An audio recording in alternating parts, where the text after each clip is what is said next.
Welcome to the African History Network show right here on 910 a.m. the Superstation, the Future Radio. I'm your host, Brother Michael Imhotep. It is Wednesday, September 1st. September is here. I'm sure the song September by Earth, Wind, and Fire was playing on radio stations all across the country today. Well, it's September 1st, Wednesday, and we are live. Welcome to the African History Network show right here on 910 a.m. the Superstation, the Future Radio. I'm your host, Brother Michael Imhotep. We're also broadcasting on our Facebook fan page, The African History Network, The African History Network, and our YouTube channel, Michael Imhotep, Imhotep. So we have a jam-packed show today. Some topics I was going to discuss we'll get to on tomorrow's show. There's just so much to cover. Not a lot of time to do it in. So we got the breaking news story today regarding the Elijah McClain case out of Colorado, Aurora, Colorado. 3 officers and 2 paramedics are charged in the 2019 death of Elijah McClain. He was just walking home, minding his own business. And there was a call placed to police about a man who was wearing what they said was a ski mask, I think, and they thought he was suspicious. And then police came out and asked questions and put their hands on him and put him in a carotid artery choke. Then paramedics came and injected him with a powerful anesthetic. And he was taken to the hospital and died days later. So this is a crazy, crazy story here out of Colorado. But the prosecutor today held a press conference and announced charges. The Attorney General, Phil Weiser, who had been named as special prosecutor in the case, announced the 32-count indictment, almost 2 years to the day of Elijah McClain's death. So we'll talk about this case today. It's a very, very strange case. And also you have to, when you look at the details of it, there's a lack of humanity that appears to be shown. A lack of humanity, it appears, was not shown to Elijah by the police also. So we'll talk about that. Then a few days ago, I saw a story from Essence.com. A number of different outlets had this story. Deadline.com as well. Involves Jada Pinkett Smith. Now, it's not Jada and August, all that stuff. All that, who's sleeping with who, I don't deal with that stuff. I let other people deal with that.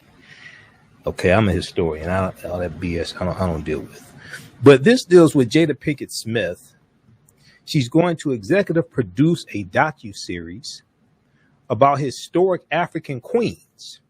Okay, Jada Pinkett Smith, we saw her, Lena James on A Different World. I watch A Different World almost every day on TV One. Then also they have A Different World on Amazon Prime. Okay, so I use my Amazon Prime membership, watch A Different World there, one of the greatest TV shows in the history of the world. But Jada Pinkett Smith is going to executive produce a docuseries on historic African queens for Netflix. We're going to talk about this. This is something very important. And, you know, we have to, I deal a lot with the images of African people and African Americans in the media.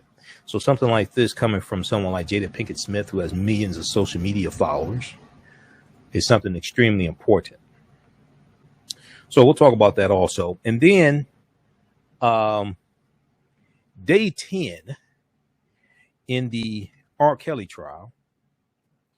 A woman who is using the pseudonym Faith, the name Faith, testified for a second day today. She testified on day 9 also, testified that R. Kelly infected her with herpes. This is the third woman to accuse R. Kelly of exposing her to herpes. And then also the minister who performed the marriage ceremony in 1994 for R. Kelly and Aaliyah testified today in court as well in Brooklyn. So we'll talk about this also. Each day it gets stranger and stranger. I've been following the case each day, and this case gets crazier and crazier each day. All right, so we'll talk about that, and we'll talk about some events coming up where I will be speaking here in Detroit. We'll let you know about that as well. Now, on the African History Network show, we focus on educating, empowering, and inspiring people of African descent throughout the diaspora and around the world, because right now it's corrects wrong behavior. What you do for yourself, what you do to yourself, and what you allow other people to do to you and get away with is based upon what you think about yourself. What you think about yourself is based upon what you have been taught about yourself. What you've been taught about yourself is based upon everything you've read, heard, and seen about yourself. So when you control the radius of a man or woman's thoughts, you can control the circumference of his or her actions, because the mind can't do or teach what it doesn't know. Now, we deal with a number of different topics here on the African History Network show. We deal with current events in history and politics, education, economic empowerment, relationships, love, sex, health issues, and much, much more. Sign up for our email newsletter. Text the word Kemet, K-E-M-E-T, to 22828 to sign up for our email newsletter. Text the word Kemet, K-E-M-E-T, to 22828 to sign up for our email newsletter. Also visit our website, AfricanHistoryNetwork.com, AfricanHistoryNetwork.com. You can sign up for the email newsletter there as well. Okay. If you like this type of information, you can support the African History Network, $ the AHN Show through Cash App, $ the AHN Show through Cash App, also through PayPal, paypal.me /the AHN Show, paypal.me /the AHN Show. Okay. And at our website, AfricanHistoryNetwork.com. We're here 6 days a week. This helps us keep doing the research, stay on the air, keep broadcasting, pay some of the bills, etc. All right, now the call-in number is 313-778-7600 is the call-in number if you have a question or comment. 313-778-7600 is the call-in number if you have a question or comment. I want to go to this first story here dealing with Elijah McClain. So I remember the case when it happened, and I was watching the reporting on this today, and watch some of the press conference also that the state attorney general held as well. State Attorney General Phil Weiser. Also, I watched some of that as well, and some of the legal analysis, etc. There was a good article about this case from the New York Times. Okay. New York Times had a good piece on this story here. We're going to pull this up here from New York Times. 3 officers and 2 paramedics are charged in Elijah McClain's death. Okay. 3 officers and 2 paramedics are charged in Elijah McClain's death. And usually you don't have paramedics who were charged in the death, but I think it is appropriate in this situation here. And let me pull this up. Okay.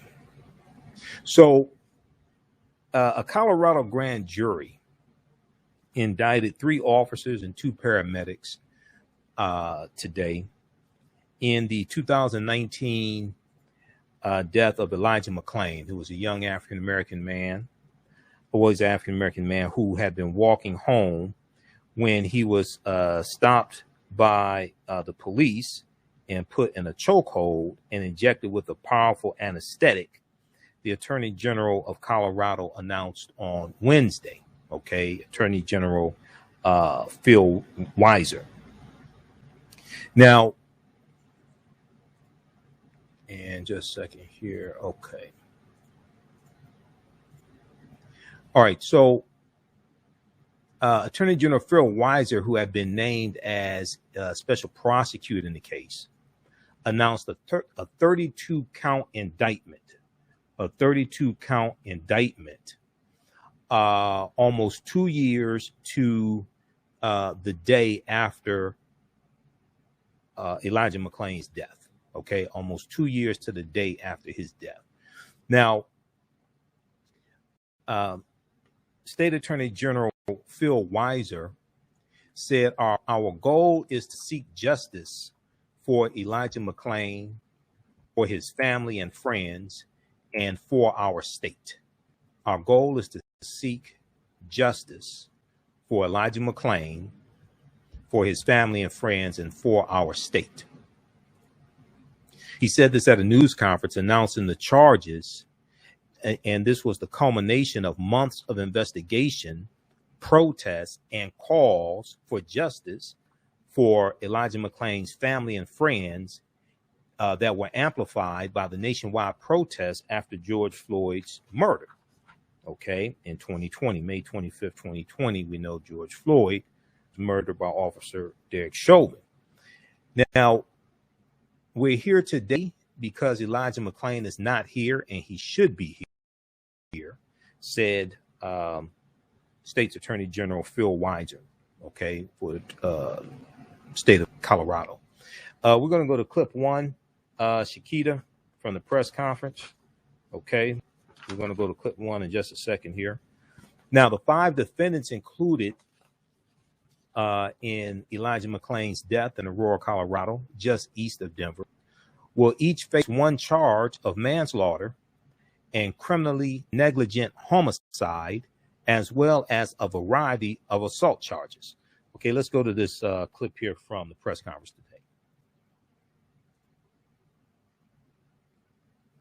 Late last Thursday, after careful and thoughtful deliberation, grand jury returned a 32-count indictment against Aurora police officers Randy Rodema and Nathan Woodyard, former Aurora police officer Jason Rosenblatt, and Aurora Fire Rescue Paramedics Jeremy Cooper and Peter Chikuniak for their alleged conduct on the night of August 24th, 2019, that resulted in the death of Mr. McClain.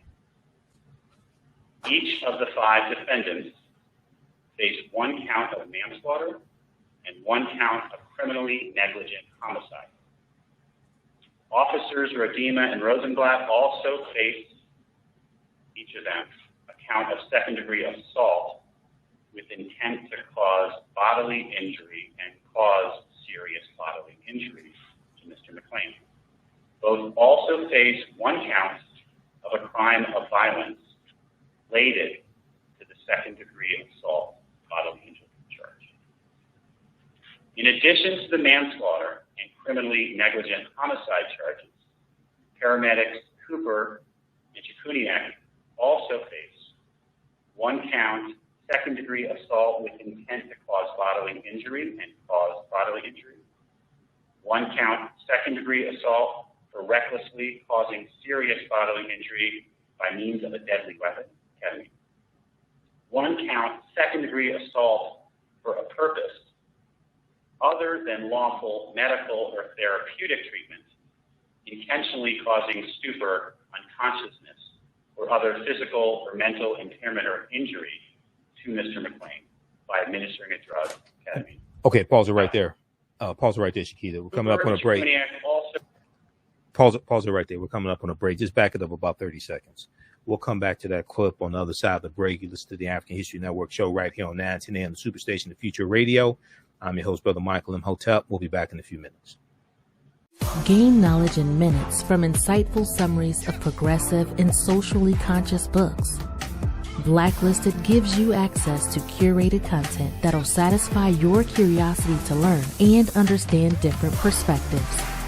Empower yourself through inspirational and actionable ideas. It's easy to read or listen to on the go. Blacklisted. Empower yourself. Start your free trial today. Black on Purpose Television Network. Yes, Black on Purpose Television Network. All black, all positive, all the time. The largest black-owned streaming television network in the world. Bringing our people together worldwide. Controlling our messages, our stories, our way.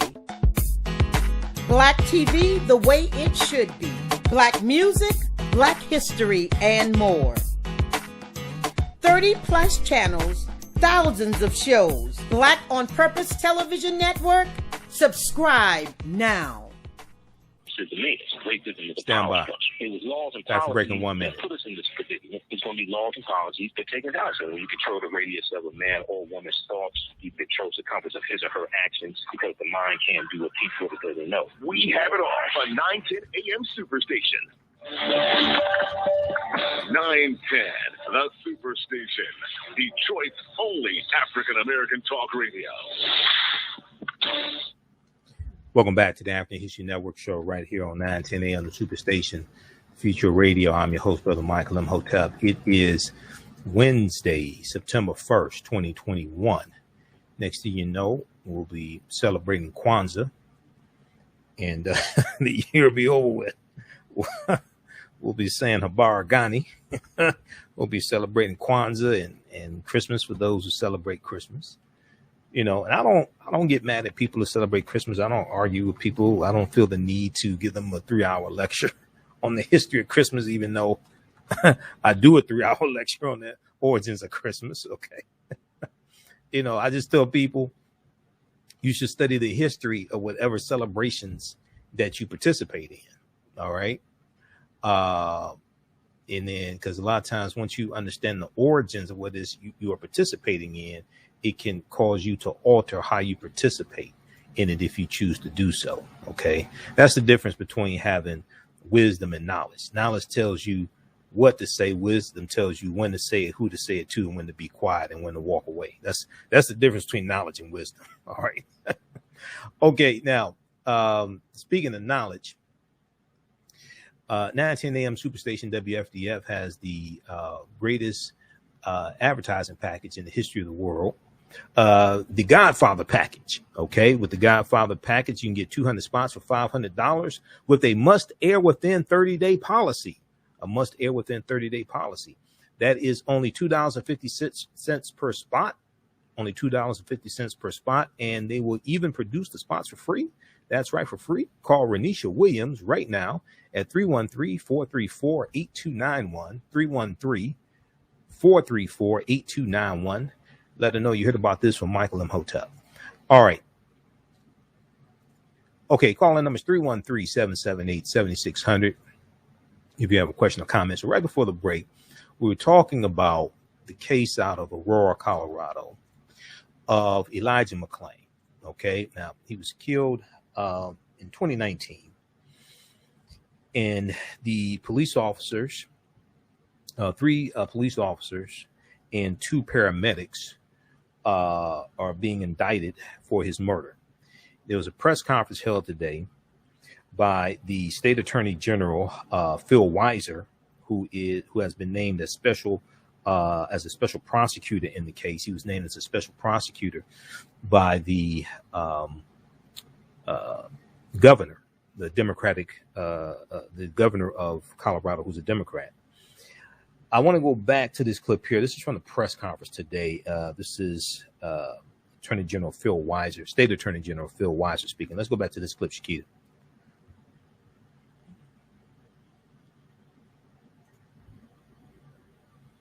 Thoughtful deliberation, the grand jury returned 32-count indictments against Aurora police officers Randy Rodima and Nathan Woodyer, former Aurora police officer Jason Rosenblatt, and Aurora Fire Rescue paramedics Jeremy Cooper and Peter Chikuniak for their alleged conduct on the night of August 24th, 2019, that resulted in the death of Mr. McClain. Each of the 5 defendants face 1 count of manslaughter and 1 count of criminally negligent homicide. Officers Rodema and Rosenblatt also faced, each of them, a count of second-degree assault with intent to cause bodily injury and cause serious bodily injury to Mr. McClain. Both also faced 1 count of a crime of violence related to the second-degree assault bodily injury charge. In addition to the manslaughter and criminally negligent homicide charges, paramedics Cooper and Shkuniak also face 1 count second-degree assault with intent to cause bodily injury and cause bodily injury, 1 count second-degree assault for recklessly causing serious bodily injury by means of a deadly weapon, ketamine, 1 count second-degree assault for a purpose other than lawful medical or therapeutic treatment, intentionally causing stupor, unconsciousness, or other physical or mental impairment or injury to Mr. McClain by administering a drug, ketamine, without consent. Cooper and Shkuniak also faced 2 counts of crimes of violence for each of the assault charges. At this moment, my department is filing the indictment in Adams County District Court. The indictment will be unsealed. It is important to remind everyone that a grand jury indictment is a formal accusation based on determination of probable cause that an individual committed a crime under Colorado law. All defendants are presumed innocent until proven guilty beyond a reasonable doubt. Okay, so that was from the press conference today. That's an excerpt of the press conference today. That was Colorado State Attorney General Phil Weiser explaining the charges. Okay, the grand jury returned a 32-count indictment for 3 officers and 2 paramedics also. Okay, as I said at the top of the show, it's very unusual for paramedics to be charged here. Very unusual for paramedics to be charged, but in this situation, I think it is definitely warranted. All right, now I want to go back to the article here from the New York Times. Okay, and then we're going to go to this clip from MSNBC dealing with the announcement of the charges. Okay, so if we look at this piece here from, New York Times, 3 officers and 2 paramedics are charged in Elijah McClain's death. So let me scroll down here just a second here. Okay. Let's see where. Okay, so the 5 defendants involved in McClain's death in Aurora, just east of Denver, will face each one will face 1 charge of manslaughter and criminally negligent homicide, as well as a variety of assault charges. Now, the 3 Aurora police officers charged in Elijah McClain's death are Randy Rodema, Nathan Woodyard, and Jason Rosenblatt. Jason Rosenblatt was fired in 2020. The paramedics are Jeremy Cooper and Peter Sekuniak of the Aurora Fire Department. The city indicated that the officers and medics still with the department would be suspended without pay. All right. Now, while it is uncommon for police officers to face criminal charges for on-duty deaths, it is rarer still for firefighters or paramedics to be charged. Now, the indictment was unsealed on Wednesday, September 1st. It accuses the paramedics of failing to follow medical protocols before and after they injected Elijah McClain with ketamine. Okay, with ketamine. okay, which is a powerful sedative. Now, Elijah McClain was 23 years old, and he was already handcuffed when the medics arrived at the scene. And the indictment says that they did not talk to Elijah McClain. They did not check his vital signs or properly monitor him after giving him a powerful drug. Now, an autopsy report by the Adams County coroner said that the cause of death was, quote unquote, undetermined, in that it could have been a result of natural causes, a homicide related to the carotid artery hold on an accident, because they put him in a chokehold. The police put him in a chokehold also. Now, we're going to go to clip 2 here in just a second, Shakita. So when we look at what actually happened, so this took place on August 24th, 2019, about 10:30 p.m. And let me scroll down to this here. So Elijah McClain had been walking home from a convenience store carrying a bag with cans of iced tea at 10:30 p.m. on August 24th, 2019. Okay. He was stopped by 3 Aurora, Colorado police officers.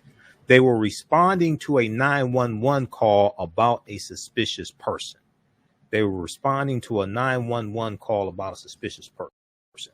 Elijah McClain, who had been wearing a face mask and listening to music, told the officers he was simply walking home and asked the police to let go of him, according to an independent review of the incident. The officers grabbed Elijah McClain's arms, pushed him against a wall, and there's body cam footage of this also, by the way, pushed him against a wall and pulled him to the ground. They used what is called a carotid hold to subdue him. It's a type of chokehold that cuts off the flow of blood to the brain.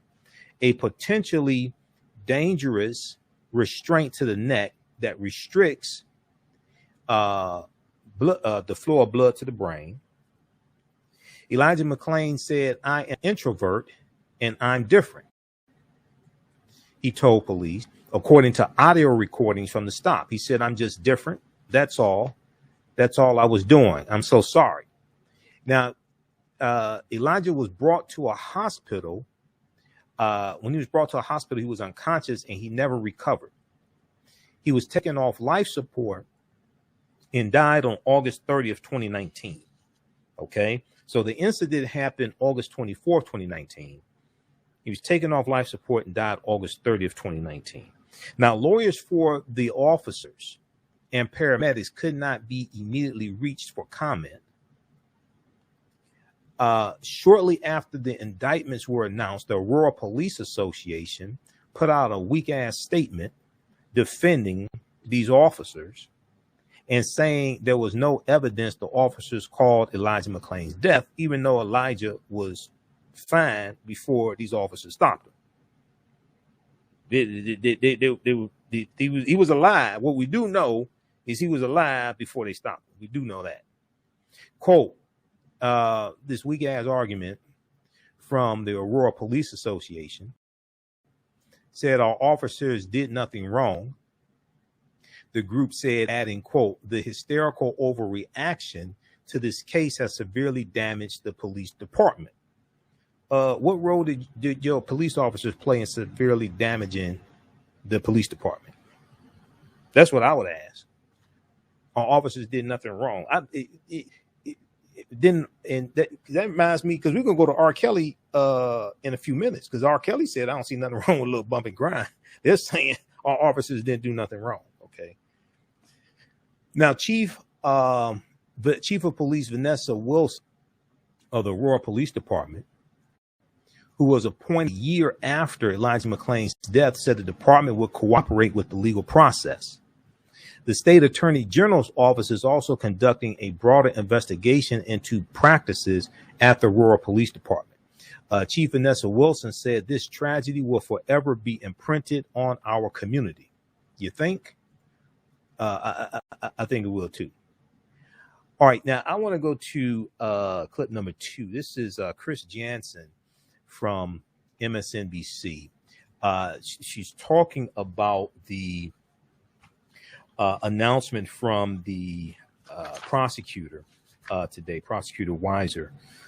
And she's speaking with Gabe Gutierrez of MSNBC, as well as Reverend Al Sharpton. Okay, let's go to clip 2, Shakita.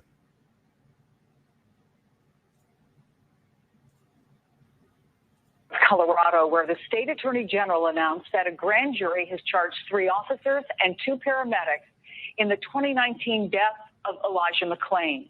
The 23-year-old black man was in a neck restraint and injected with a sedative in a Denver suburb, stopped as he was walking home from the store, according to a city investigation. All 5 are charged with manslaughter and criminally negligent homicide. There are 32 charges in all.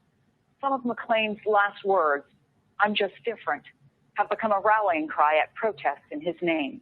Joining me now, NBC News correspondent Gabe Gutierrez and Reverend Al Sharpton, host of Politics Nation and president of the National Action Network. Gabe, talk to me a little bit about these charges, and is it unusual that not just the officers but also the paramedics are charged in this case? Chris, it's very unusual, and you'll remember that this case actually, Elijah McClain died in 2019, in late 2019, but it wasn't until the death, the murder of George Floyd the following year that this case really began to get national attention as more and more people took to the streets and more people protested. And no charges were filed initially, but that increased pressure did essentially reopen the investigation. And so now, this is a result that had been that is welcomed by Elijah McClain's family. It's such a heartbreaking case, Chris. This young man, 23 years old, while walking back from a convenience store, was stopped by police. And his family had said that he really had no reason to be stopped. And on top of that, he was wrestled to the ground. And yes, these paramedics are now being charged because police say that they injected Elijah McClain with that powerful sedative, ketamine. That police say contributed to his death. Now, Chris, I want to also mention that we have just heard a response from the police union, which just released a statement, and still, despite this 32-count indictment, has called the response to this case, quote, a hysterical overreaction. And the Aurora Police Union says our officers did nothing wrong, the union maintained. And sadly, Mr. McClain died due to a combination of exertion, due to his decision to violently resist arrest, and a pre-existing heart condition. Of course, Elijah McClain's family and many activists involved with this case say that that's completely outrageous. They say that he should not have been stopped in the first place. This is certainly a very emotional case.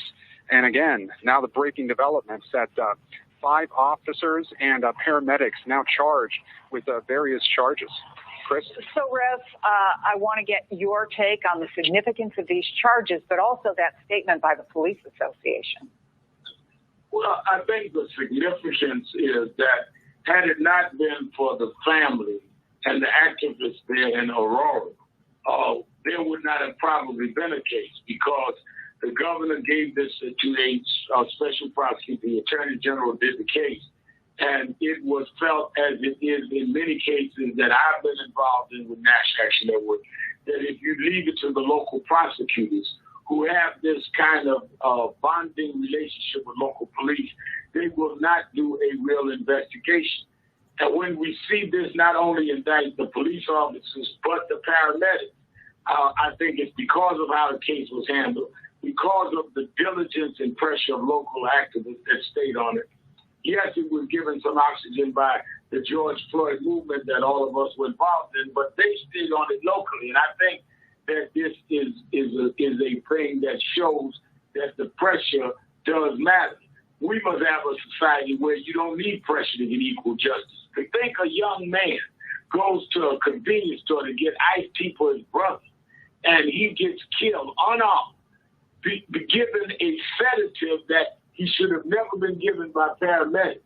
And you have to do all this to just get an indictment.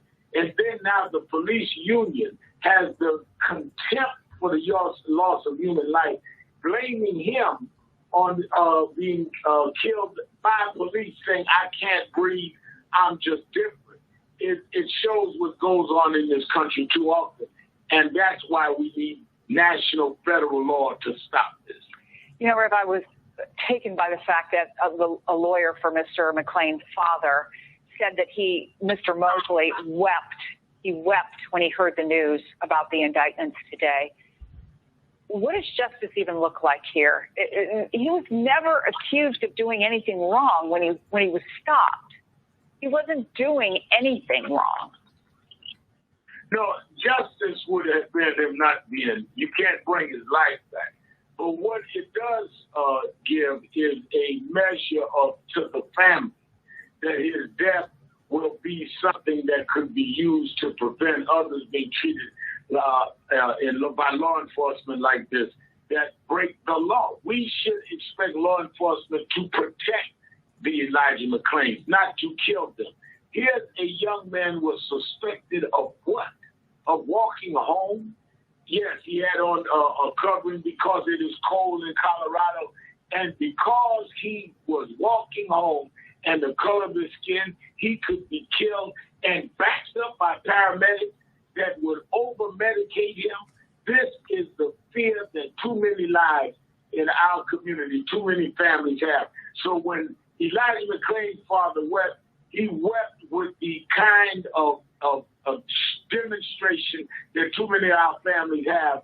Is it reminds him of the pain of losing his son, and it gives him the relief that at least this time he may get justice. Now, you still have to have a trial and still have to face a jury. We just went through with George Floyd and other cases. It wasn't until the very end that we even knew then that policemen would be convicted. So this is far from over, but at least we have a beginning. Again, that breaking news, 5 people charged in his death. Thank you so much, Rev. Thank you, Gabe Gutierrez. We appreciate it. Okay, that is from MSNBC today. That's Chris Jansen sitting in for Ayman Mohadeen, and Chris Jansen was speaking with Gabe Gutierrez and Reverend Al Sharpton. And people listen to 9:10 a.m. Superstation WFDF. Listen to Reverend Al Sharpton Monday through Friday, the 1 p.m. to 4 p.m. Eastern Standard Time, right here on 9:10 a.m. Superstation WFDF.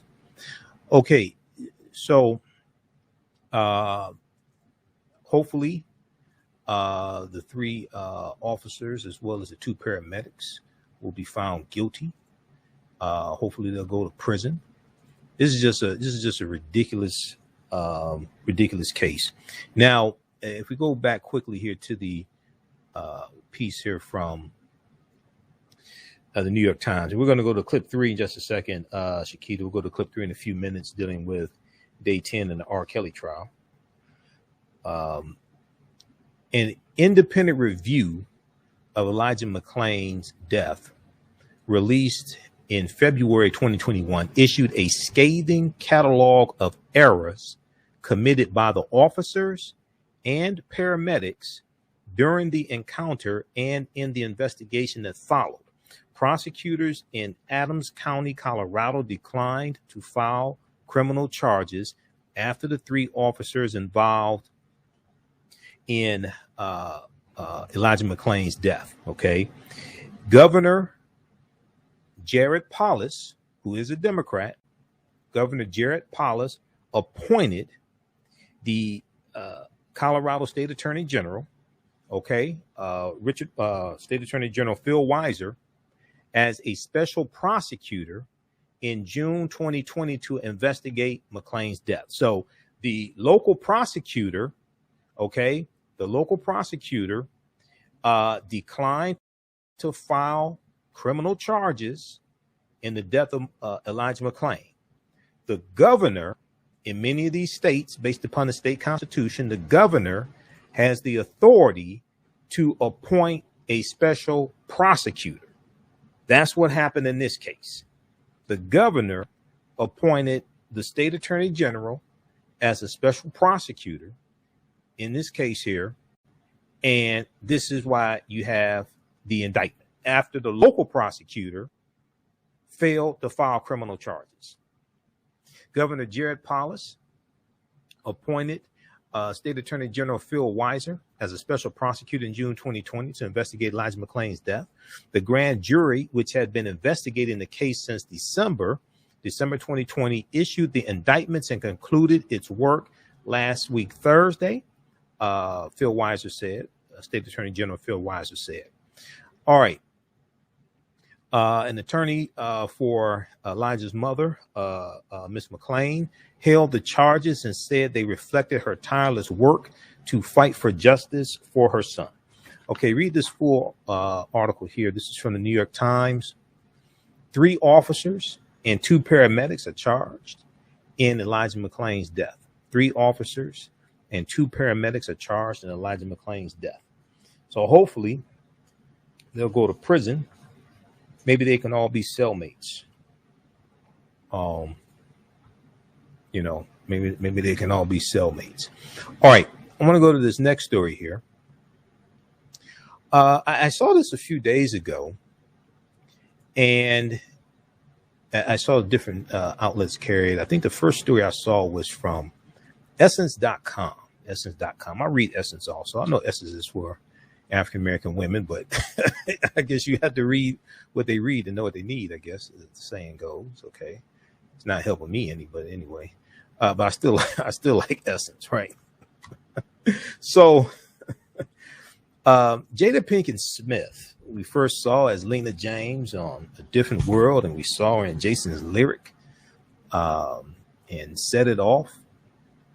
And now she's on the Red Talk Table on Facebook. Jada Pinkett Smith is going to executive produce a docuseries on historic African queens. Now, this is going to be for Netflix, okay? And you know, I think this is going to be something really positive. Now, I'm not sure who the historians are they're going to consult. I can make some recommendations for her. I'm not sure who the historians are they're going to consult. I hope they get some good ones. And the 2 African queens they're going to deal with first in each, they're going to deal with a different queen in each series. Okay. The queens they're going to deal with first are Cleopatra the 7th. Okay. Cleopatra the 7th and Queen Nzinga.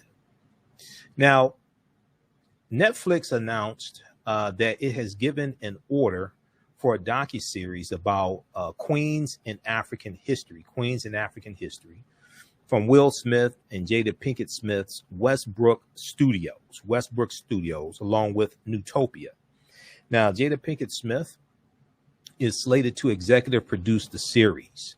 Now, the series is co-written by Nini Wiji and Perez Owino. The currently untitled Netflix series will focus on one African queen each session, beginning with Cleopatra the 7th in season number 1.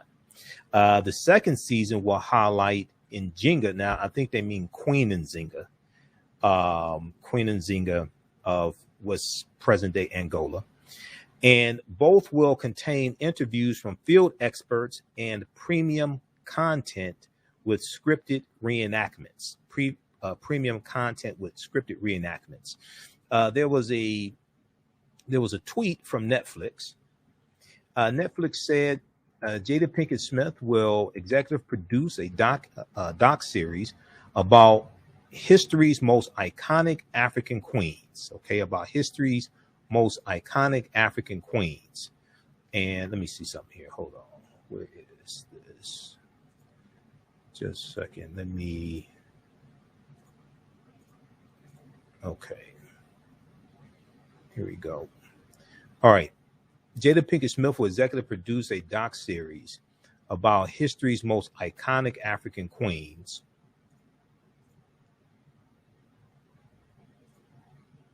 Most iconic African queens. Season 1 will cover Cleopatra. That's Cleopatra the 7th. One of history's most powerful yet misunderstood women. Season 2 will cover Nzinga, but it's actually Queen Nzinga.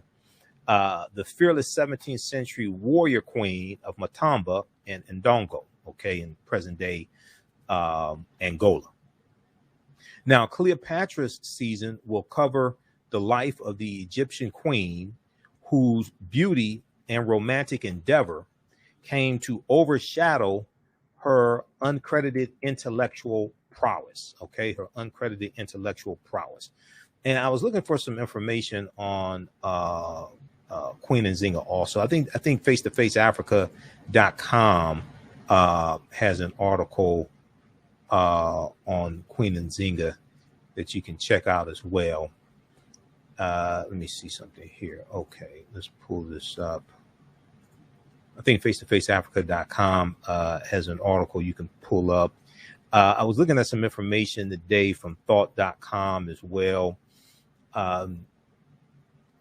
dealing with this. So it's going to be interesting. Now, there's a commercial right now, and I think the commercial is for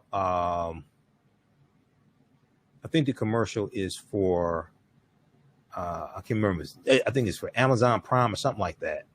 And they have a depiction of Cleopatra, but she doesn't look of African descent at all. Okay. So it's going to be, hopefully, and since it's coming from them, I think it's going to be on point.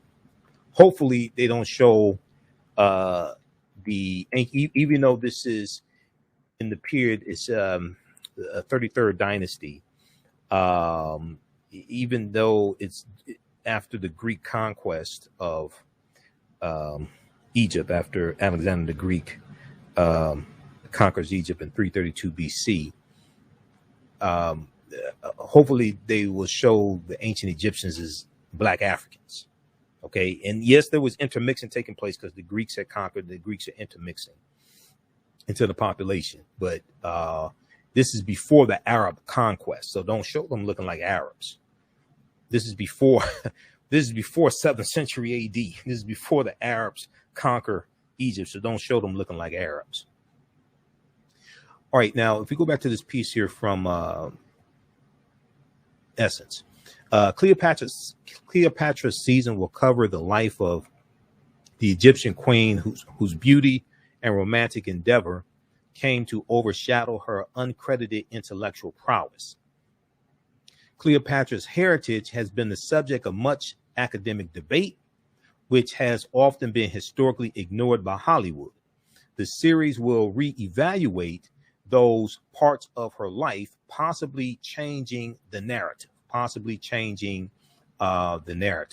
Now, the last active ruler of the Ptolemaic kingdom of Egypt, Cleopatra, has been portrayed by white American and European, as well as Middle Eastern actresses. We remember Elizabeth Taylor portraying Cleopatra. Okay, we had this white woman portraying Cleopatra. She was believed to have had Greek and possibly Persian ancestry, but there have been theories that have stated otherwise. Now, the second season features Queen Nzinga, the fearless 17th century warrior queen of the Matamba and Ndongo, which is now present-day Angola. The nation's first female ruler, she earned a reputation for her balance of political, diplomatic, and military-minded leadership. For many present-day followers, Queen Nzinga has been known for resistance and perseverance. Jada Pinkett Smith told Deadline.com, quote, "As the mother of a young Black woman, it is immensely important to me that she learns the lessons of the African queens who paved the way for our success and the success of generations of Black women." Okay, this is why I'm wearing my shirt honoring African women today, because we're dealing with this story. Check out this piece here from Essence.com. She went on to say, "I'm very passionate and excited about bringing the stories and lessons of these powerful women to light in order to showcase their strength, leadership, and undeniable influence on history." Okay, now those watching on our Facebook fan page, The African History Network, The African History Network, and our YouTube channel, Michael Imhotep, IMHOTEP. Keep watching. We're out of time here on 9:10 a.m. Superstation WFDF. We're going to keep broadcasting for a few more minutes. Be sure to register for the 10-week online course I teach on Saturdays, from the Civil War to the Civil Rights Movement and Black Power, 1865 to 1968. It's at our website, AfricanHistoryNetwork.com. Remember, right now it's correct wrong behavior. It's not over till we win. Wakanda forever. And we'll talk to you tomorrow. Peace. All right, stand by. Okay. Okay, so visit our website, AfricanHistoryNetwork.com. We got the information there for the online course that I teach on Saturdays. We have a new session starting up Saturday, September 4th, class number 1. This is a 10-week online course. We deal with history from 1865 to 1968. And this class picks up where the other class that I teach, Ancient Kemet, the Moors, and the Ma'afa, Understanding the Transatlantic Slave Trade, what they didn't teach you in school. This class picks up where that class leaves off. All right, so the class is regularly $130. It's on sale, $80. We do the classes live. All the sessions are recorded. You can go back and watch them over and over again. You still have access to the class even after the 10-week class is over. So next year, you can go back and watch the whole class all over again. Also, we have a new session of Ancient Kemet, the Moors, and the Ma'afa, Understanding the Transatlantic Slave Trade, what they didn't teach you in school, starting up as well this Sunday. Class number 1. We do thousands of years of history, and we deal with what led up to the transatlantic slave trade taking place. We deal with ancient Africa, ancient Kemet, Nile Valley region of Africa. We deal with the 800-year occupation of Europe by the Africans known as the Moors. And we deal with history leading up to the transatlantic slave trade also. Okay, so we just posted a link here. You can register for those classes. Now, let's see. Let's go back to this article here from Essence.com. Then we're going to wrap up with day 10 in the R. Kelly trial. While still unclear when the docuseries will air, Jada Pinkett Smith, Miguel Melendez, Terrence Carter, not to be confused with Clarence Carter, okay? I'll be stroking Clarence Carter. This is Terrence Carter. Sahara Bashir and David Borstein will executive produce the project from Westbrook Studios along with Jane Root and Ben Gould for Natopia. All right, so check out this piece here from Essence.com. Jada Pinkett Smith to executive produce docuseries on historic African queens. Now, there was some information I was looking at today from thought.com. You can take a look at this. And this is dealing with the Ptolemies, the Ptolemaic dynasty in Egypt. The Ptolemies dynastic Egypt from Alexander to Cleopatra. The last pharaohs of Egypt were Greeks. Okay, this is after they were conquered by Alexander the Greek. Some people call him Alexander the Great. We call him Alexander the Greek because there was nothing great about him. The Ptolemies were the rulers of the final dynasty of 3,000 years of ancient Egypt and the progenitor of the Macedonian Greek by birth. The Ptolemies broke millennia of tradition when they based the capital of their Egyptian empire not in Thebes or Luxor, but in Alexandria, a newly constructed port on the Mediterranean Sea. Okay, and the Ptolemaic dynasty was founded by Alexander the Greek in 332 BC. All right, so they have more information here you can check out dealing with the Ptolemaic dynasty. All right, and we know that Ptolemy the First Soter-Lagi, who was he was in the army of Alexander the Greek. Ptolemy the First Soter-Lagi became he wanted to be consecrated as an Egyptian pharaoh, and he this is where you get, if you read The Historical Origin of Christianity by Dr. Walter Williams. Dr. Walter Williams deals with Ptolemy I Soter Lagi, who created the image, the deity of Serapis Christos. And this gets into some deep history dealing with some of the origins of Christianity and things like that. Serapis Christos, which means Christ the Savior. Serapis Christos. Okay, read The Historical Origin of Christianity by Dr. Walter Williams. All right, now, also I think there was an article from, I think there was one from, one about Queen Nzinga. There was one from blackpast.org. I think there's also one from face-to-faceafrica.com.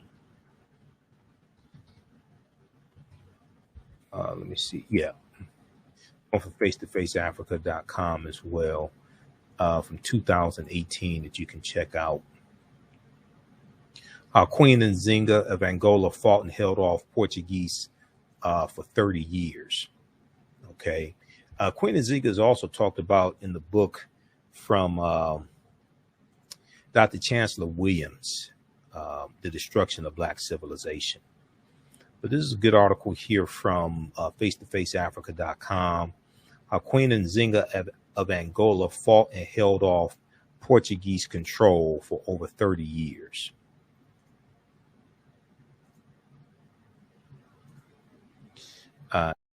Here is a depiction of Queen Nzinga. All right. The Portuguese were the earliest European colonists to settle in Africa, owing largely to the fascination of the ever-adventurous Portuguese Prince Henry the Navigator. And we know the Portuguese were the first ones involved in the transatlantic slave trade right about 1441. From the island of Azores down to the region of Guinea, it didn't take long for the Portuguese to establish a colony in Angola, precisely in 1570. However, the Portuguese's overall control of Angola was not as anticipated. It was not because they didn't have superior technology and weaponry, which they had always used to much success. It was more of the bravery. It was much more of the bravery, military strategy, and diplomatic acumen exemplified by one of the greatest warrior queens in African history, Queen Nzinga of Ndongo and Matamba kingdoms of Angola. Now, Queen Nzinga was born in 1583 AD, just about the time the transatlantic slave trade was booming, and the Portuguese, who dominate the transatlantic slave trade for about the first 200 years, the Portuguese were gradually establishing control over Angola. Most of the local chiefs assisted the Portuguese either in slave raiding or taking possession of lands, and in return receiving items such as mirrors, guns, even wines, and other material items.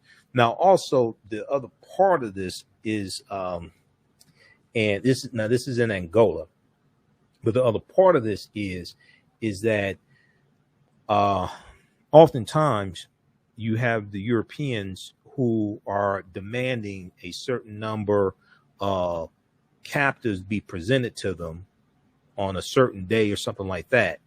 And if the chief didn't present the captives or something, the chief and his family or people from their village could be taken. So they're capturing people from rival ethnic groups, or what are called tribes or villages or things like that, and turning them. Oftentimes, this is what's taking place. So most of the local chiefs. Now, a good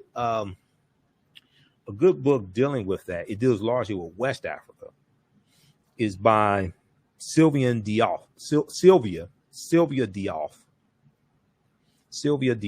and it's called Fighting the Slave Trade by Sylvia Diop, because it's a very, very complex history, And it deals with different strategies in fighting the slave trade. It's at Amazon, or you can check your local African-American bookstore.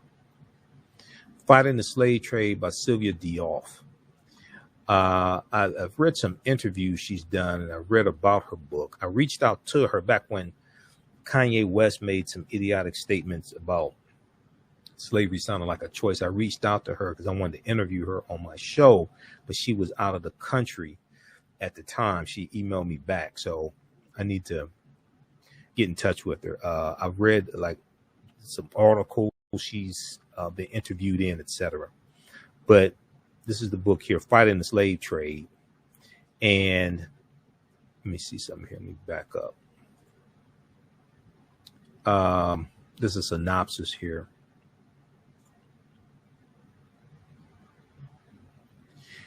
Now, while most studies, let me see, let me make sure y'all can see what's going on. Let's look at this here.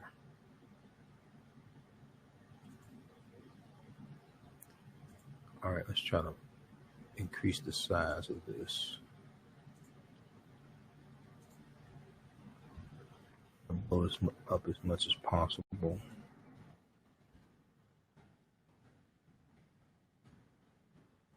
Okay, now, while most studies of the slave trade or transatlantic slave trade focus on the volume of captives and on their ethnic origins, the question of how the Africans organized their familial and communal lives to resist and assail, it has not received adequate attention.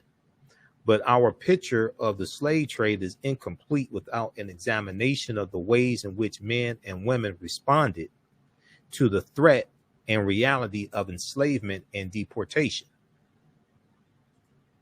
Fighting the Slave Trade is the first book to explore in a systematic manner the strategies Africans used to protect and defend themselves and their communities from the onslaught of the Atlantic slave trade and how they assaulted the Atlantic slave trade or transatlantic slave trade. It challenges the wide-held myths of African passivity and general complicity in the transatlantic slave trade and shows that resistance to enslavement and to involvement in the slave trade was much more pervasive than has been acknowledged by the orthodox interpretation of historical literature. Focused on West Africa, the essays collected here examine in detail the defensive, protective, and offensive strategies of individuals, families, communities, and states. In chapters discussing the manipulation of the environment, resettlement, the redemption of captives, the transformation of social relations, political centralization, marriage, violent assaults on ships and entrepots, shipboard revolts, and controlled participation in the slave trade, and controlled participation in the slave trade as a way to procure the means to attack the slave trade. Because in some cases, they are trading captives for rifles and bullets to then attack the slave trade. Now, fighting the slave trade presents a much more complete picture of the West African slave trade than has been previously available. Okay, so check this out. This is Fighting the Slave Trade by Sylvia Diouf. She is a historian of the African diaspora. Sylvian Diouf. She's written a number of books. That's a bad sister. All right. So check that out. Now, if we go back here, can we go back to and check with your local African American bookstore owner as well. I'm not saying order it from Amazon, but check with your local African-American bookstore owner. But oftentimes when we talk about the transatlantic slave trade, it's a very, very nuanced history, especially in the continent of Africa. It's a very, very nuanced history. Okay.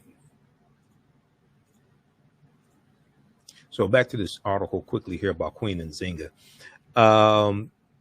Most of the local chiefs assisted the Portuguese either in slave raiding or taking possession of lands, and in return receiving items such as mirrors, guns, even wines, and other material items. Here's another full color depiction of Queen Nzinga. Now, it should be noted that England and France had joined the profitable colony business, and Portugal wanted to dominate Angola as soon as possible. Let me see. Okay, read the rest of this here.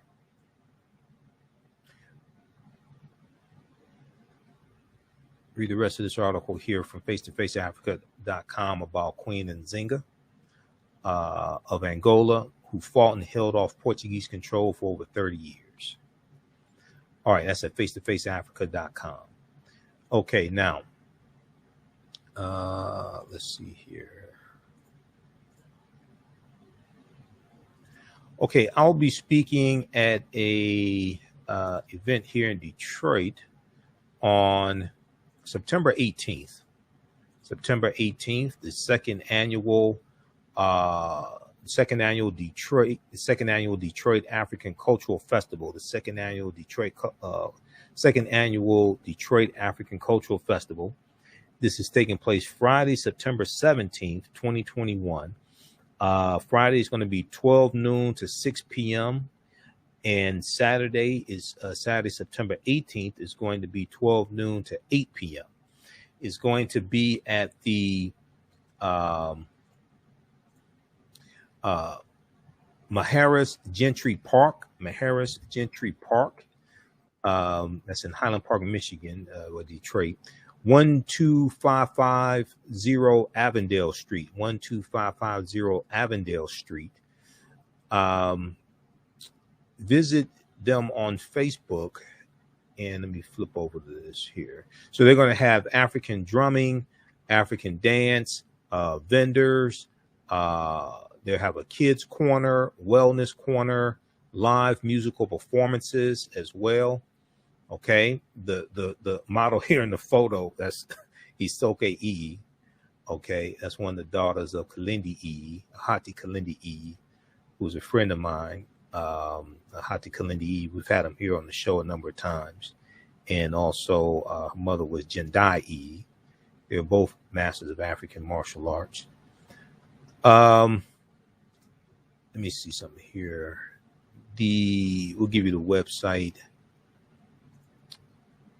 So they have a Facebook event invite, and the Facebook event group, Detroit African Cultural Festival, is the Facebook. That's the Facebook group. Detroit African Cultural Festival. Let's flip over to this so you can see that. You can get more information there. This is free. It's a free event. They have contact information for the contact them to become a vendor. Okay. So they have the information right here on their Facebook page, Detroit African Cultural, Detroit ACF on Facebook. So check that out. Detroit ACF on Facebook. And we'll have more information for you also in the coming days. Okay, I'll be speaking there. And then also I'll be speaking at the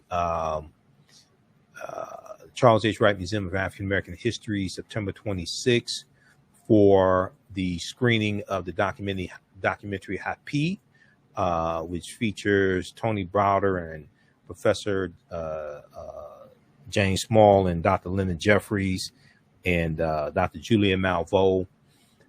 This is taking place Sunday, September 26th, 3 p.m., Charles H. Wright Museum of African American History. Okay. Visit hapifilm.com for more information. hapifilm.com. We'll do a screening of the documentary. It deals with African history and economic empowerment. And then also there'll be a panel discussion. I'll be the moderator of the panel discussion. Visit hapifilm.com for more information and to purchase tickets. That's Sunday, September 26, 2021, 3 p.m. at the Charles H. Wright Museum of African American History. Okay, let's go to this last story here. And this deals with the R. Kelly trial. This deals with day 10 in the R. Kelly trial. This is another crazy day. I was reading over testimony. So today, another woman says R. Kelly knowingly infected her with herpes. A woman today testified who she was on the witness stand yesterday, day 9, and she continued her testimony today. She goes by the pseudonym Faith, and she testified that R. Kelly knowingly infected her with herpes, but then also the minister who performed the marriage ceremony for R. Kelly and Aaliyah. The minister in 1994, the minister testified today as well. All right, so this was a crazy day. Now, if we go, let's go here. They talked about this also on the Black News Channel. We're going to go to that clip here in just a minute. So a third woman accused R. Kelly of exposing her to herpes, and the minister who married R. Kelly to singer Aaliyah when she was only 15 years old, he spoke for the first time on Wednesday, September 1st, the 10th day of R. Kelly's racketeering trial in Brooklyn. Now, the woman is testifying using only her first name, Faith. Only her first name, Faith, not a pseudonym. It's her first name, Faith. Other people using pseudonyms.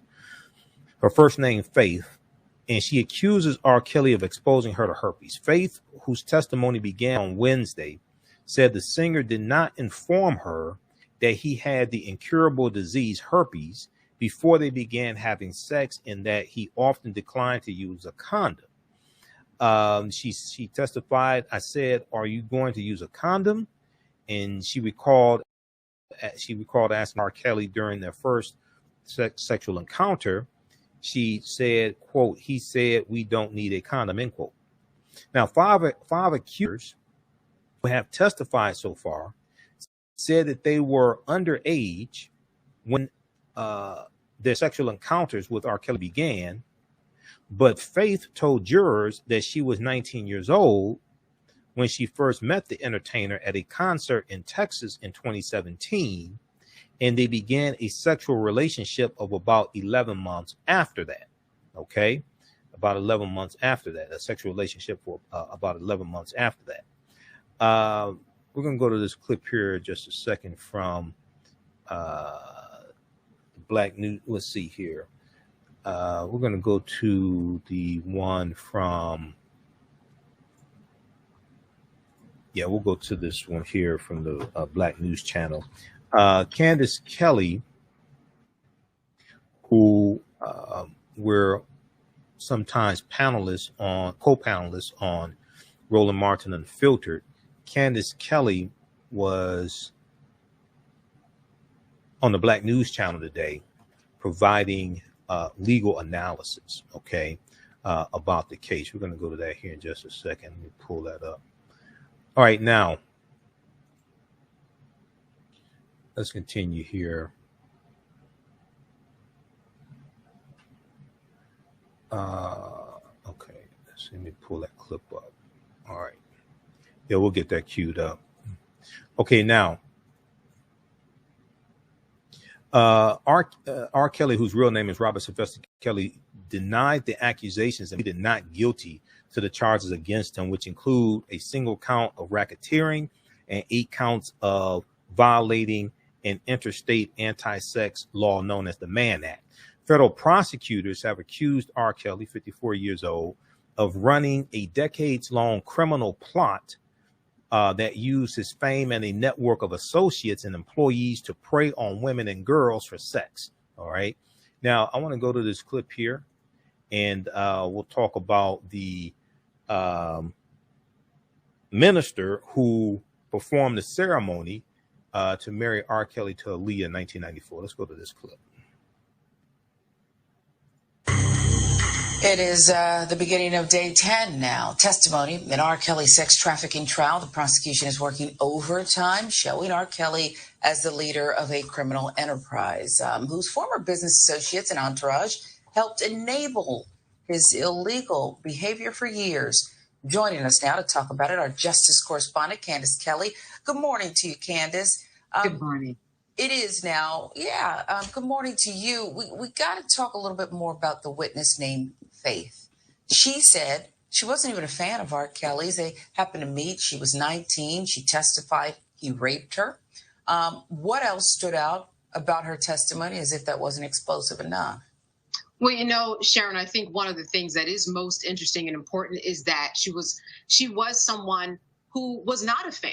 And this is something that the defense has used on cross to try to discredit many of the people who have taken the stand, that they were fans, that they were groupies, that they knew what they were getting into. But this particular person said that she wasn't a fan, but yet she was exposed to so many of the things that many of the other women were exposed to in terms of being a part all of a sudden of this entourage where she was involved in different sexual acts. The other thing is that she's 19 years old. So this is someone who was 19 when R. Kelly raped her. So we're not necessarily talking about the age that is of issue here, but we're talking about the controlling factors that were these raw rules that we heard were in place that she also succumbed to, even though she was a person of age who might have been able to decipher one way or the other, but she still fell prey to it. So this is really strong for the prosecution to show the controlling factors that were in place allegedly by R. Kelly.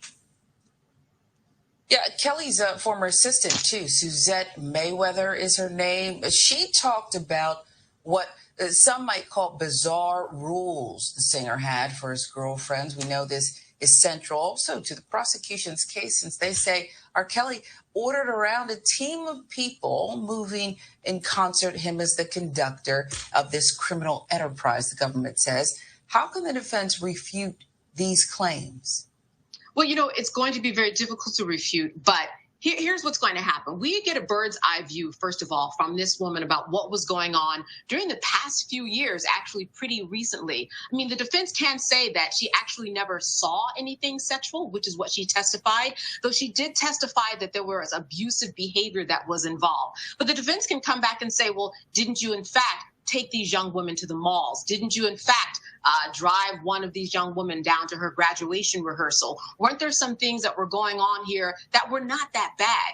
And you actually stayed in there and you didn't think they were that bad, right? Because you actually stayed. So this is what the defense can say. However, this was an important witness because we got kind of the day by day goings on of what was happening. For example, one of the things that these young women had to do was go, when they got into an elevator, they had to face the wall. Or when they were at a game, they could only cheer for R. Kelly. They couldn't cheer for any of the other men.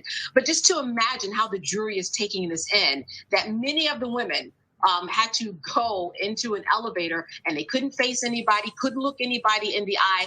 How bizarre and how controlling is that? Well, that's something for the jury to decide. But I would say that on face value, it is very bizarre. It is very controlling that you would have that much power and control that someone would get inside of an elevator and not look at anybody, just face the elevator walls.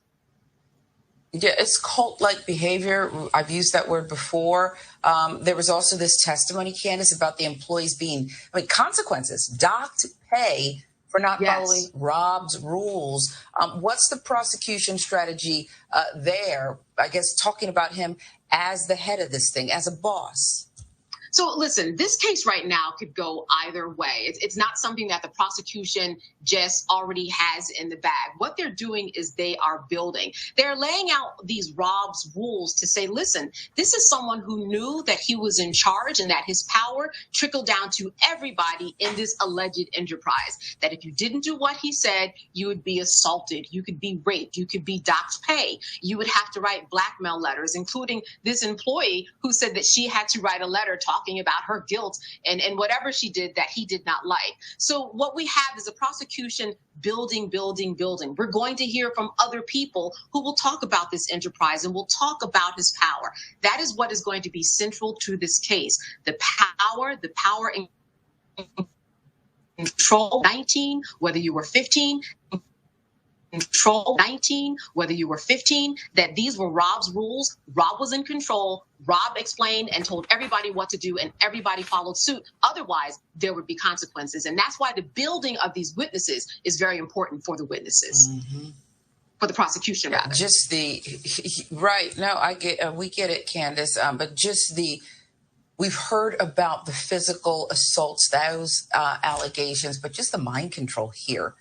Yes. And again, him allegedly as the conductor, with all of these people, some of them grown, who had been in the world getting full life experience. It is fascinating in the worst way. Justice Correspondent Candace Kelly, thank you.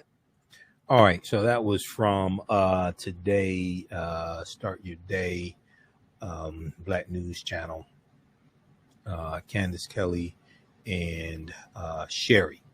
Okay, so I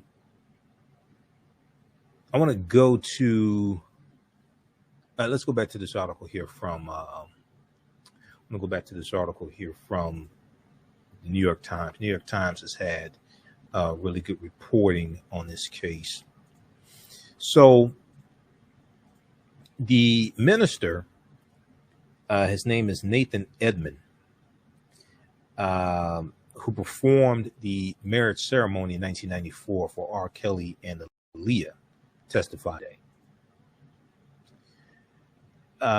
Nathan Edmond had never heard of the R&B singers who he was asked to marry in 1994. R. Kelly and Aaliyah. He had never heard of them in 94. The marriage of R. Kelly and Aaliyah has been central to the case against R. Kelly. Now, the pair married in 1994, as I said, when R. Kelly was 27 and she was 15. She was underage. R. Kelly had come to believe that that Aaliyah, who died in 2001, might have been pregnant with his child. Other witnesses have testified.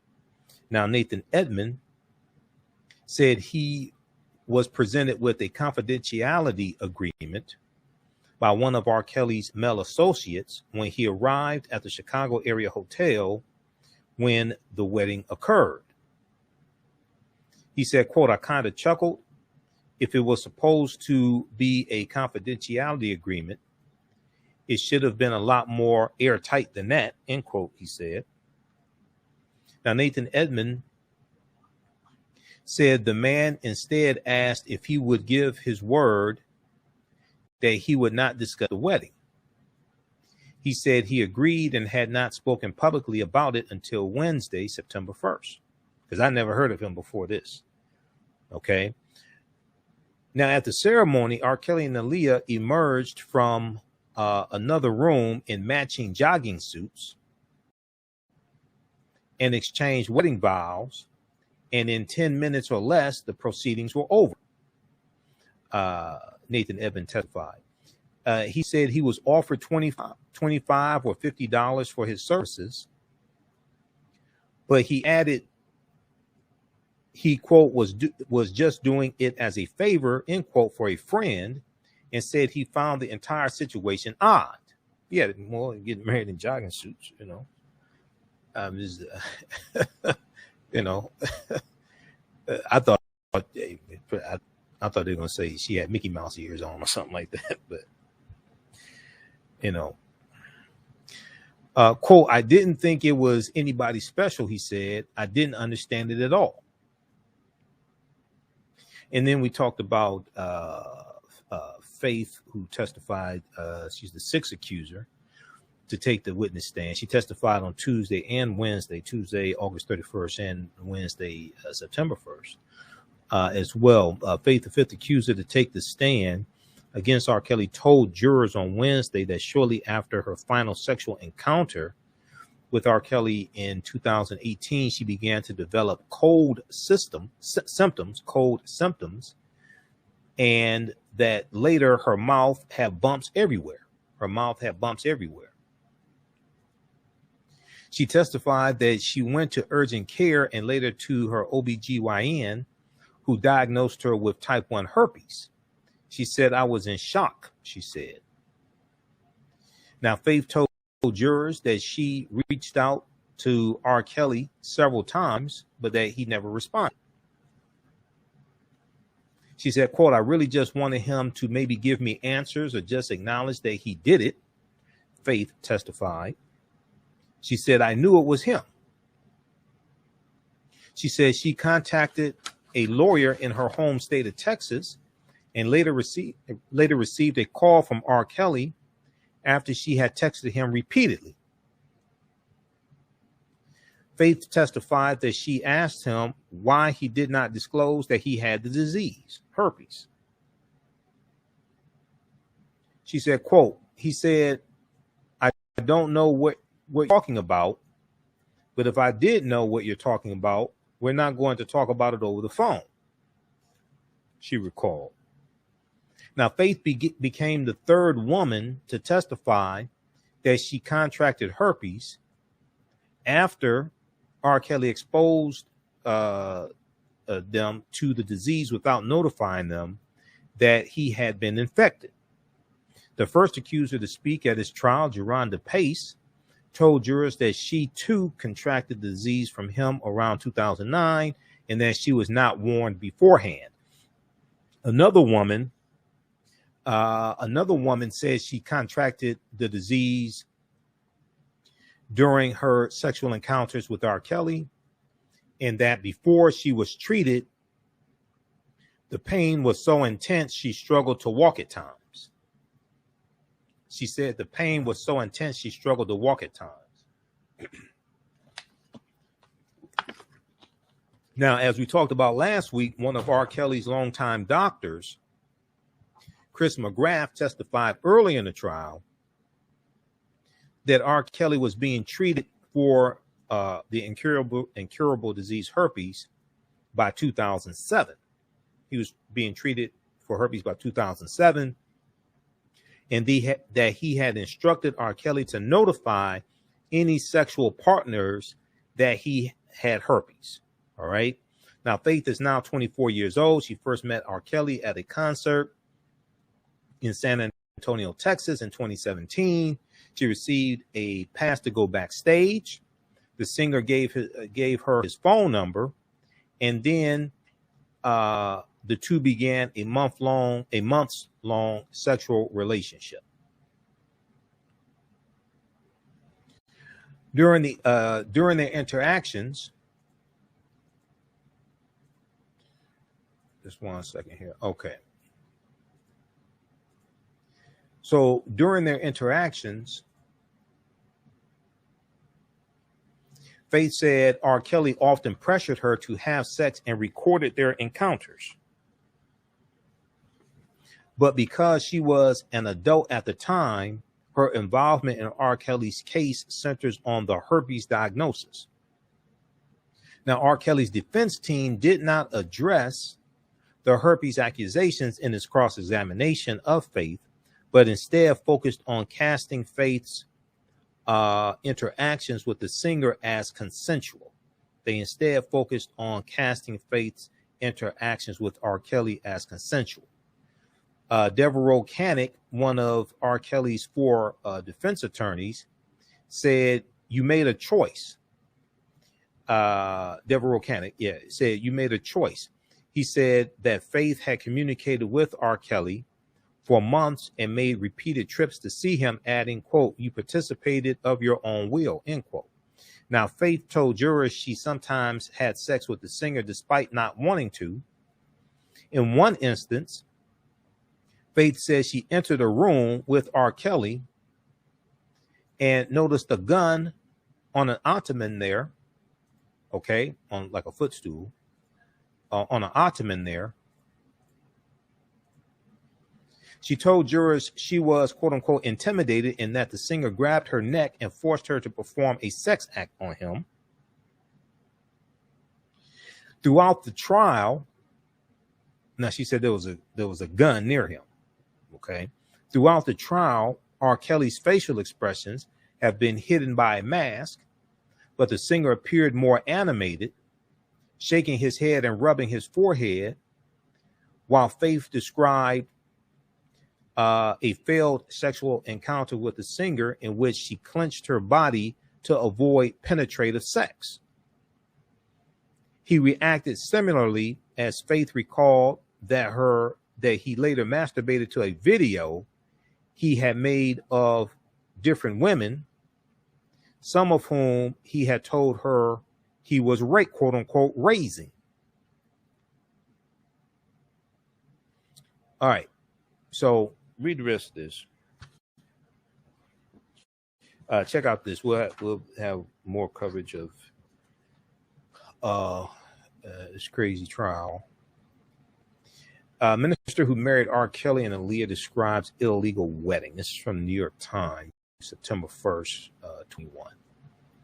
It's a crazy trial. The Black News Channel caught up with the father of Faith today, and they spoke to him.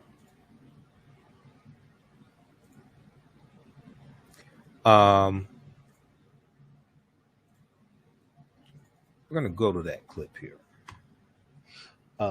Faith testified today against R. Kelly, and her father, who is a pastor,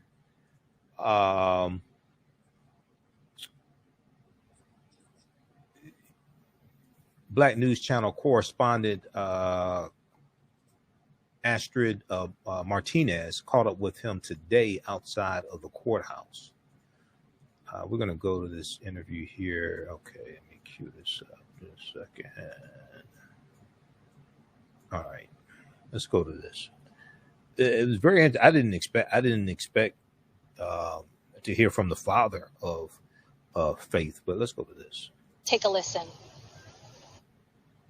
There are times when I want you to take a listen. Go through its father. He spoke to us about how his daughter is feeling the trauma she has to go through, reliving the moment she shared with Kelly on the witness stand. I want you to take a listen. There are times when you hear testimony as a dad, you know, concerning another man taking advantage of your daughter. You feel a funny kind of way, you know, anger and upset at the defendant, you know. And Charles, I know one time during the testimony, the prosecution was talking about that R. Kelly sat and talked to your daughter and said, you know, me and your father we share something. Yeah, that part, how did that come across you? He was saying that you guys shared something in common. Yeah, I understood what he meant from a spiritual point of view, being a pastor. Mm-hmm. You know, there are certain gifts that God gives us to have discernment and to be able to see into things and things be revealed in the spirit. So he was kind of using that in a manipulative way to say that he had that same ability that was God-given, which wasn't the case. So that really disturbed me. In reality, you know, I do try to put myself in that man's position, knowing that there's people that love him and that he has parents. Well, his mother's deceased, but I'm sure he has family. And so I try to look at it from their side too, you know, and if he was my child, you know, what would I want? So what would you want? Well, if he was my child, you know, I would want mercy. I would want forgiveness, you know, but that would depend upon him acknowledging that he's actually done something. Faith is not healed. I don't know that Faith will ever be healed, you know, because this is going to be attachment with her for the rest of her life. Just the celebrity of this man. She will always be attached some kind of way. But I just hope that my daughter will be able to make adjustments and learn to live with whatever attachment she has to live with and go on with her life. But emotionally, there's some work to be done with Faith. She has her ups and downs. Okay. So that was from today outside the courthouse. Okay, the father of Faith, Black News Channel caught up with him. All right. Okay, and if you have problems hearing the show, refresh your screen also. Okay, be sure to register for the new 10-week online course that I teach on Saturdays. From the Civil War to the Civil Rights Movement and Black Power, 1865 to 1968. We look at a little more than 100 years of history after the Civil War ends. We look at the end of the Civil War, in the chattel slavery, the 13th Amendment, Juneteenth, Reconstruction Era, 1865 to 1877, Jim Crow era, World War I, World War II, Civil Rights Movement, Black Power Movement, and also the Great Migration, 1915 to 1970. And we look at these periods of history to see what happened to us after slavery ended. What happened to us after the Civil War? What were the laws and policies put in place to help put us in the predicament we're in right now? What were our successes? What were our triumphs as well? Okay, so this is a 10-week online course. We have a new session starting up Saturday, September 4th. It's going to be 12 noon to 2 p.m. Eastern Standard Time. We do the classes live. All the sessions are recorded. You can go back and watch them over and over again. Okay, so you can watch them anytime, and even after the 10-week online course is over with, you can still go back and watch the entire course. You can watch from around the world. We have a PowerPoint presentation. We do have book references, articles, video clips, everything. Okay, so each class we go through and analyze an approximately 10-year period of history.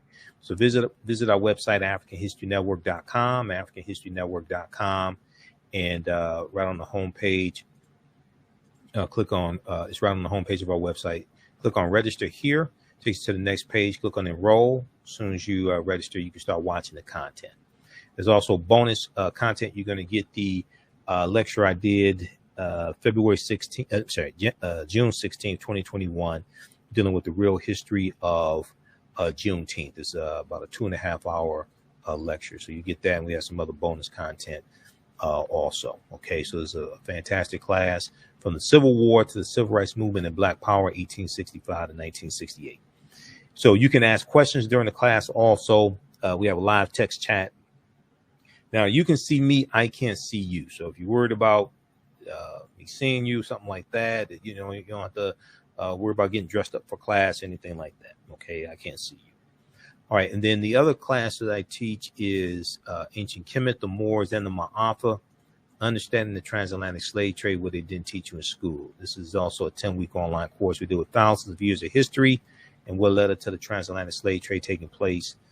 So we have a new session of this starting up as well. This is going to be on Sundays, 12 noon to 2 p.m. Okay, and it's the same format of the class also.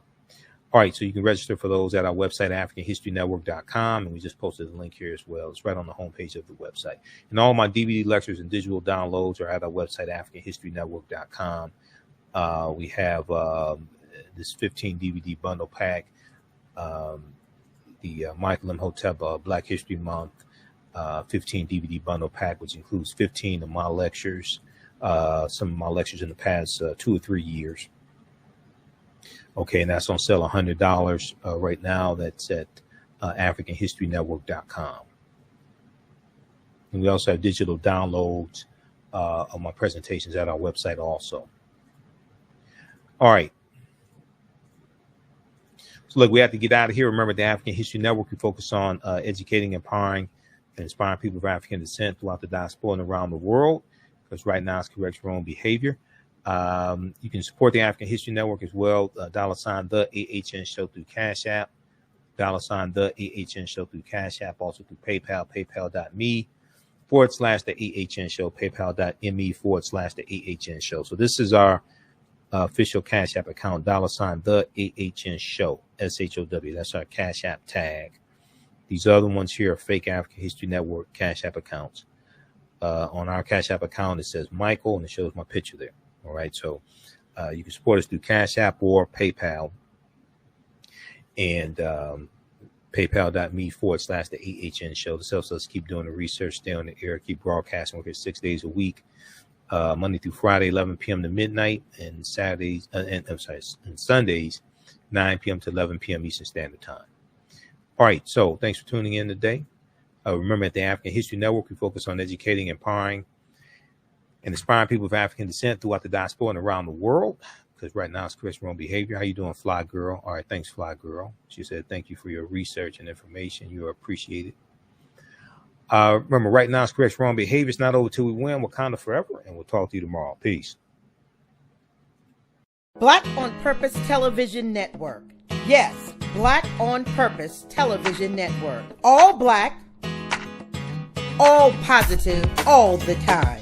The largest black-owned streaming television network in the world, bringing our people together worldwide, controlling our messages, our stories, our way.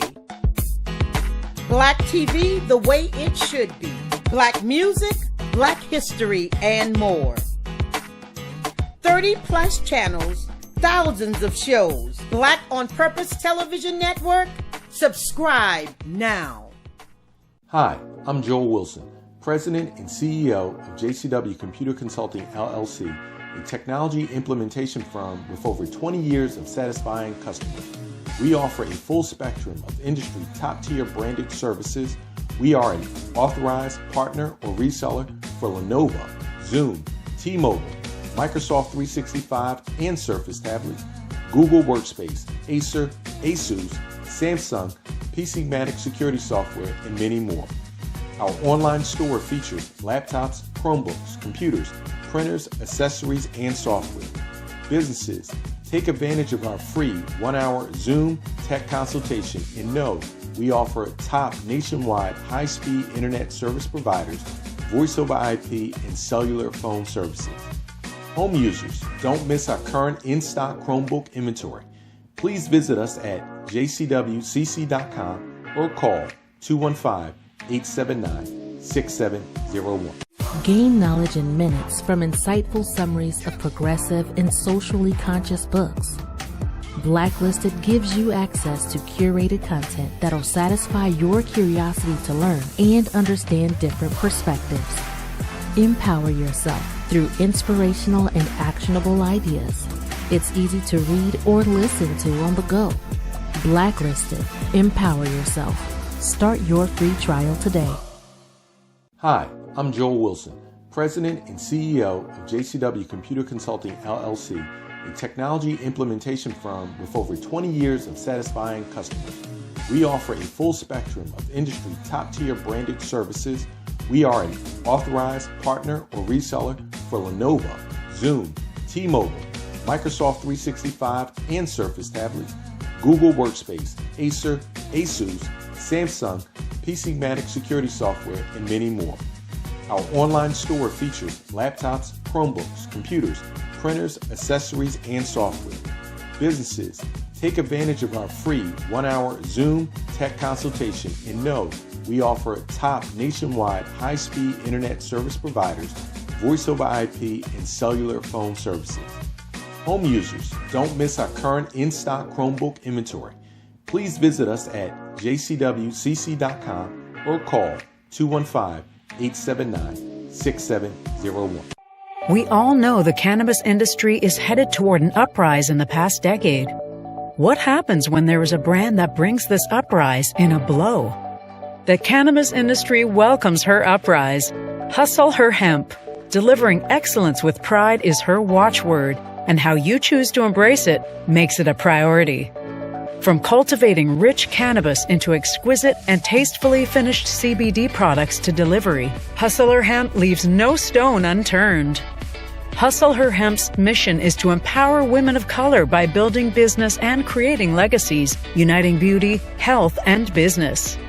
We are a pure definition of how we want the CBD industry to become in the future.